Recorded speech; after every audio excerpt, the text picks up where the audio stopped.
Well, it's 7:30. It's the fifth day of the week. That makes it a Friday, which makes it roundup of your week.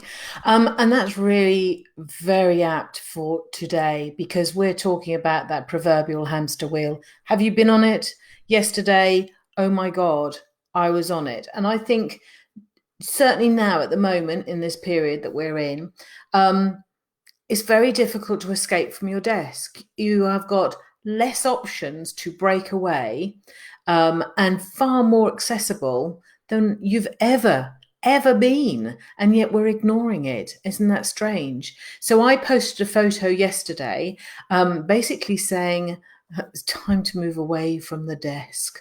It really was time to move away from what I was doing. I put my phone up on my tripod because I've bought a new what's it called, doorbell, and I've been watching it, and I've been trying to get over that horrible thing of selfies as well because of business. So I have my camera turned in for selfies, and it's on that thing where it's listening all the time for a command and takes the most random snaps, and that snap was yesterday. So it's a bit like your subconscious, your unconscious mind. It's listening to your mutterings all the time and then snapping them and then taking you somewhere else. And that broke the mold because I suddenly dawned on me that I was on this hamster wheel. And if I stopped, the hamster wheel stopped. Who'd have thunk it? Seriously. But yeah, that's where I was. So it was a real eye opener and a to me because I'd sort of almost created my own circus yesterday. I started off with great vim and vigor. And I ended up thinking that I was some sort of trapeze artist, sort of swinging around there whilst fire eating somewhere else and, with the embers of the new course going and all the rest of it. And then thinking about, oh, I had to do content writing for website, not my forte. So that's a bit of a juggling act for me. And then, of course, then I went off to think, well, I've got clients coming up, so I need to do lots of things, prepare for my clients' calls.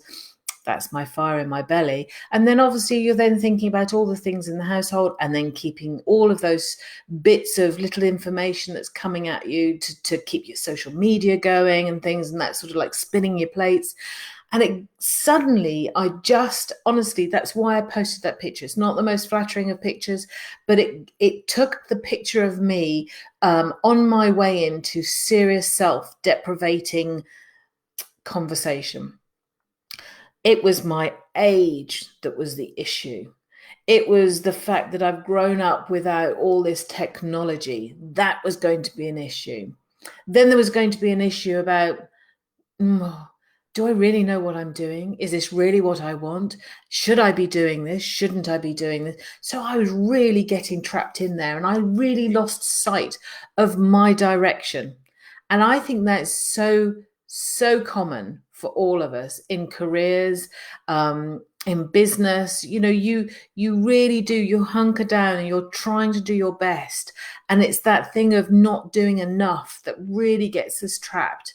And you go into battle with yourself. And guess what happens when you go into battle with yourself? That's when species become extinct. Who the hell's going to be victorious? There's only me, and I only have the same strength against the same strength and the same language and all the rest of it. So I just go into self-destruct. So I do believe we can multitask. Absolutely, I think we are the most amazing creatures on this planet. But when you are in a different context and you are learning new things and things feel uncomfortable, you have this warning sign inside you that you really do need to listen to. You and that bloody hamster wheel will only ever go at the pace that you move. And it is okay. You are not in competition with anybody. And it's about taking breath. And that's something that I think we've lost from being locked in, is the fact that we could get in our car and drive somewhere. We could go to the shop just for some chocolate. Don't tell anyone. But, you could do these things. Now we don't. We just keep plowing on. Lift your head up, take a breath, and honestly, try and capture that photograph of you going into, because it's not attractive. Anyway, that's Friday. Have a wonderful weekend, and I'll see you in the new week. Bye.